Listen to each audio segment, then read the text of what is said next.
I don't know how old your kids are. I have a 10-year-old. Yeah.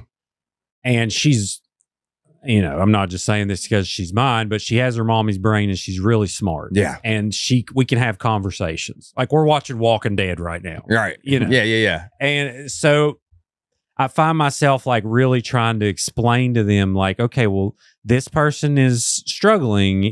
I know you don't necessarily know what homeless means. Here's what it means. This person found themselves on the street. Right. It could be for a variety of reasons. It could be because they didn't have anyone to fall back on, and then they didn't have enough money and they got kicked out of their home. Or it could be that they made some awful decisions. They, maybe got addicted to drugs and different things. Yeah. So do you think like that? What's the approach there? Do you be honest with your kids?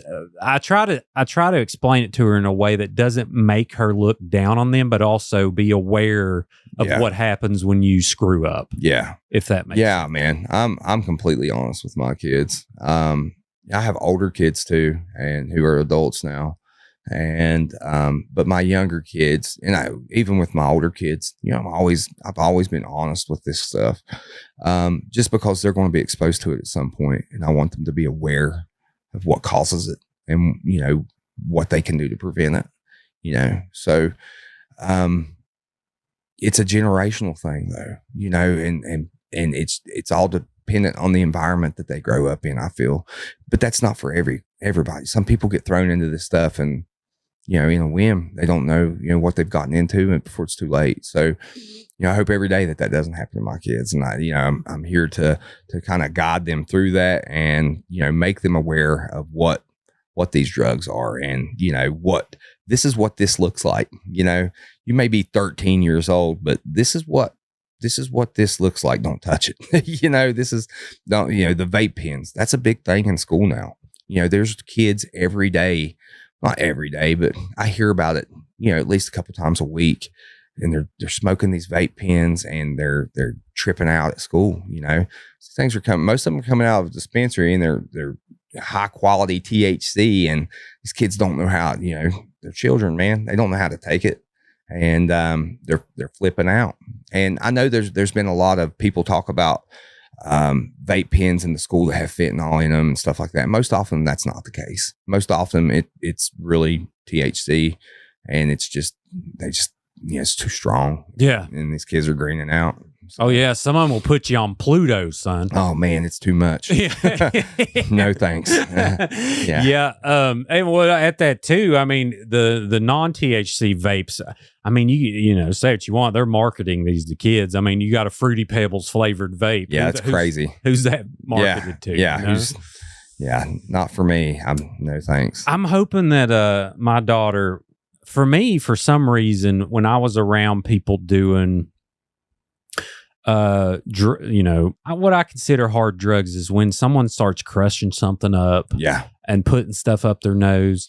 Whenever I was around that, it would be the weirdest feeling. I just felt like I was watching someone commit suicide. Yeah, it's crazy, man. Like for me, it's I was around a lot of growing up, teenager, dad was a biker, biker parties, just fun stuff like that. And so I was around a lot of stuff, and I never got into like really hard stuff. I tried and dabbled in things just as a teenager, just to be part of it. But I got on a really bad LSD trip when I was 18 years old, and it changed everything for me. And from that point forward, I swore off of any type of drug and anything hard. And that's about the time that the pills came in, and all of my friends went on to that, and I was too scared to go into it. And now they're dead, and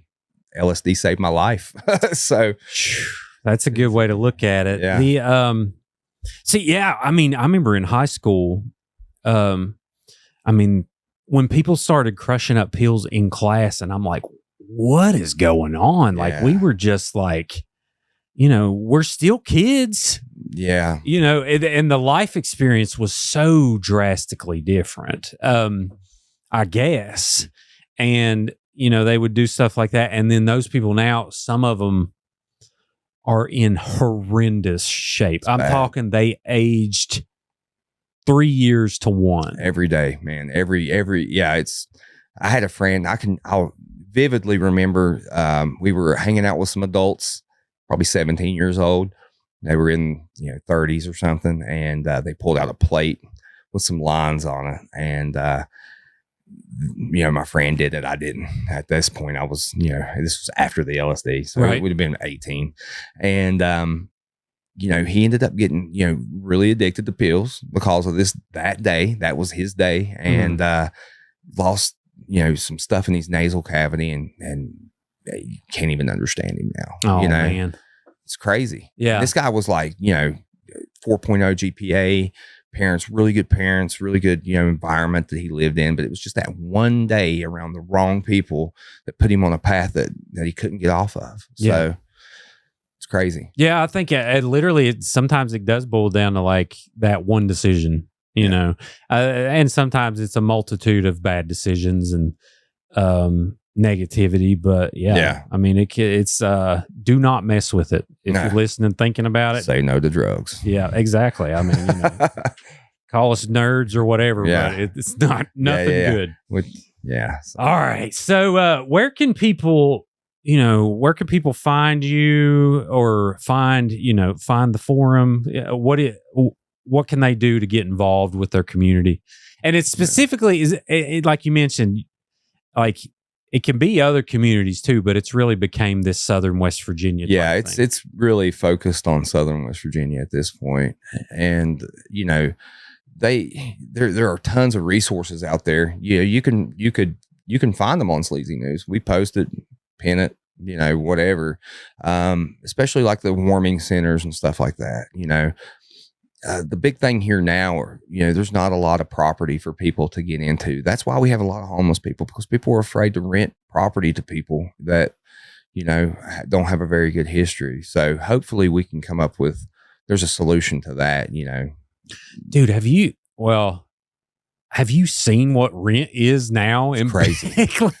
It's insane, man. Like, look, I have a rental that I rent to my kids, and I'm pretty good with it for them. But I try to explain. They think it's too high, and I'm like, look at the houses around you, and find out what There's a few houses on that street that's being rented, and you've got a deal.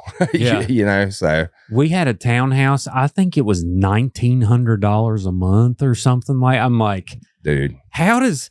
And we've been very lucky to have a good life, good careers, all that stuff, and thankfully we could afford it. But I was just thinking, like, if I was working at Walmart still or McDonald's, because I had like entry level positions, how would I even live? You couldn't, man. There's no way. Like, there's people working at Walmart now making $900 every 2 weeks. How do you live on $1,800 a month? I couldn't, but I look back, 15 years ago, I was making $875 an hour and living in a small $600 a month house, made it, but lucky enough to have been able to live in a time that was, I could live in something, with that type of.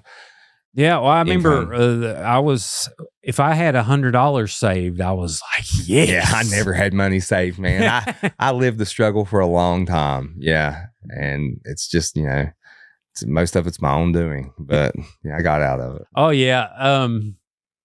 And I wonder too, like, okay, if I make my daughter's life too comfortable, is that going to mess her up as an adult? Is she going to be able to pay her car payment? Yeah. How do we juggle that? Yeah. Because basically, I had a great family on my mom's side. There were good people on my dad's side too, but my dad went out of the picture when I was about 9. And I think, really not having a choice than to make it helped me. Yeah. So I'm wondering, I'm like, of course I want my daughter to have a good life, but at the same time, is she gonna ask me to pay her car payment when she's 25? How do you set them up to succeed? That's a big reason why I did what, with the rental for my kids, to kind of give them a chance to get through college, but at the same time learn how to juggle those finances and know, a little bit of the struggle. But it's definitely the more money you make, the more you want to spoil your child. You know, that's the way I feel about it. But, and there has to be that, you know, that medium that you don't. Yeah, let's have 38 Christmases a year. This is awesome. Yeah, man. It's St. Patrick's Day. Let's get her a let's have a party. Why not? Let's something from the Leprechaun. Yeah. That's so silly to me. Like, people like Easter.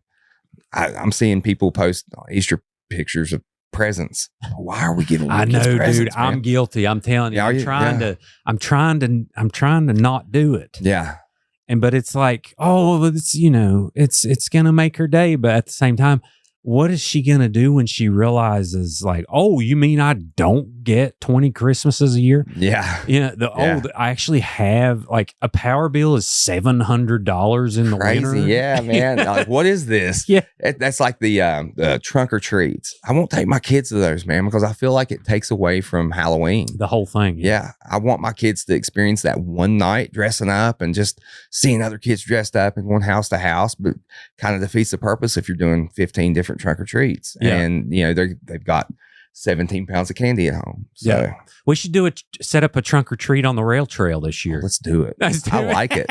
That's a good idea. I think we need a friendlier face on it. Yeah. It would just be me, but just chilling, waiting to give out candy to the homeless, I guess. Yeah. Oh man. Good stuff.